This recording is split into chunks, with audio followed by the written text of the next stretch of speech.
The college football playoffs are upon us, or at least they will be in a month, but the selection process was made over the weekend, and quite a few people are understandably unhappy, namely of which the undefeated Florida State Seminoles were left out of the college football playoffs. And I think it was the right decision personally. I think my co-host agrees with me, but in defense of the Seminoles' argument to be there, they won out despite losing their quarterback. They were an undefeated conference champion. They are the first undefeated conference champion in the history of the 14 football playoffs who did not get the shot to compete for the national championship. Those are all valid gripes. Florida State players, fans, they have the right to feel like their heart was ripped out, they got screwed over, and they feel somewhat validated in their stance that, oh, we need to get out of the ACC because they'll never let us in the playoffs if we're involved in it. Having said that, even the most diehard Seminole fan does not believe that they were one of the 4 best teams in the country. I don't think they were one of the 6 best teams in the country. The reason they were given that number 5 spot is because they were ranked so highly all year. They have the opportunity to go play Georgia and shut us up, prove us wrong in the Orange Bowl, beat a really good team and say, no, we should have been included. But unless Georgia doesn't send their starters, that's not going to happen. This Seminoles offense stinks. They were terrible down the stretch.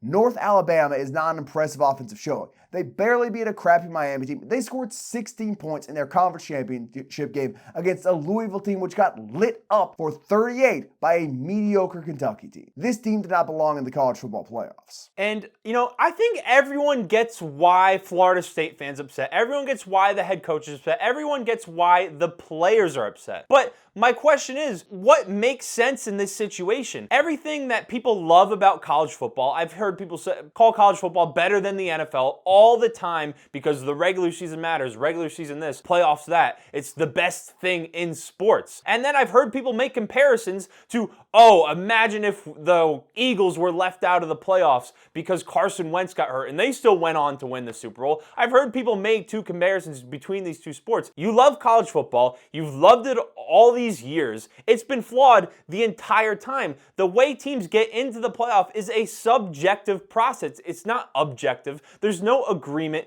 that these are the standings, these are the rankings, it goes on XYZ. It's a committee that sits in a room and votes on these things. It's not, they beat them, they're in the playoffs. That's not how this thing works. And when you look at the regulations or what the committee looks at in order to get teams into the playoff, they look at conference championship first, they look at strength of schedule, they look at common opponents, who's beaten who, and they look at, shocker, are key players missing from the game that would have a significant impact. Every team that we're being talked about here is a conference champion.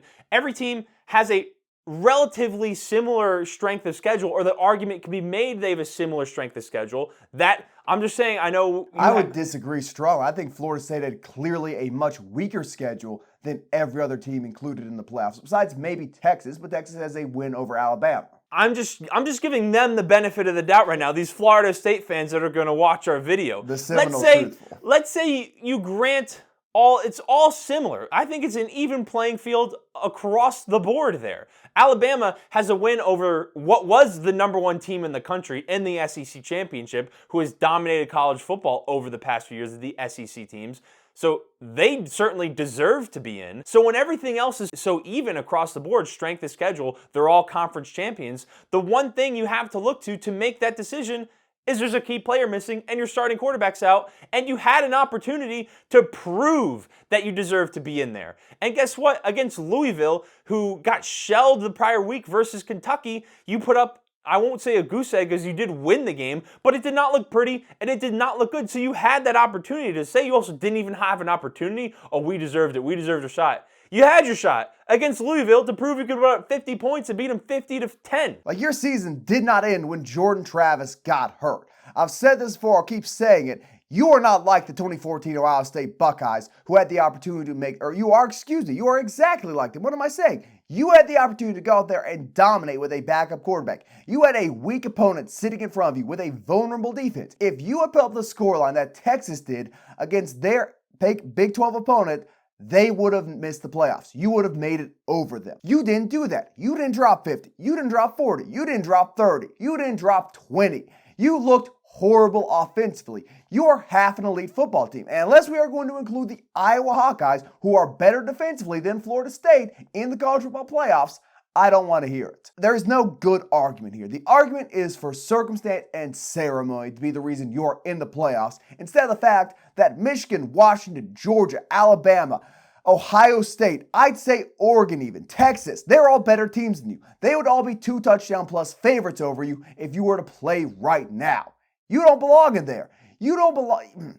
I'm not going to say you don't belong in a New Year's Six Bowl, but this is not a great team anymore, and no one wants to see Michigan go up and down the field with Blake Corum, Donovan Edwards, that elite offensive line, all game and all, it wouldn't be all second game because you'd just be eliminated. No one wants to watch that. No one wants to watch a 20-point blowout in the first round of the playoffs. We are getting a compelling game between Michigan and Alabama, two of the greatest college football, the 2 greatest college football programs, I'll go out and say, of all time in the Rose Bowl. That is so much better than what we could have gotten with you. There is going to be meaningful football played on New Year's Day. Thanks to the committee stepping up, having a backbone, and saying no, just because you're undefeated doesn't mean you belong. And I think there's something to be said for how many good teams there were this year in this discussion. Let's just picture for a moment. I know that this isn't what happened, but let's just picture Georgia does win that game, Michigan wins, and Washington wins. Then you have an argument. Well, then it'd probably still be Texas. No, they get in over Texas because Alabama winning that game boosted Texas' stock too. If Texas had won but Alabama had lost, I think the committee goes with all 4 undefeated conference champions. Because then they would have justified it to look like, oh, Texas beat Bama, but guess what? Georgia beat Bama. Your biggest win being over the 1-loss SEC champion is much more impressive than your biggest win being over the 2-loss SEC runner-up. That's why Texas is in the playoffs. There's still Ohio State's on the outside looking in. There's Georgia on the outside looking in. These are 2 teams that in previous years, if you don't have an undefeated Pac-12 champion, if you don't have an Texas, who is as good as they were this year, if you don't have them in the conversation, they're teams that are looking to get in. Now, to be fair, Ohio State doesn't have Kyle McCord anymore, so they probably would not be looking to get in at the moment. But I digress.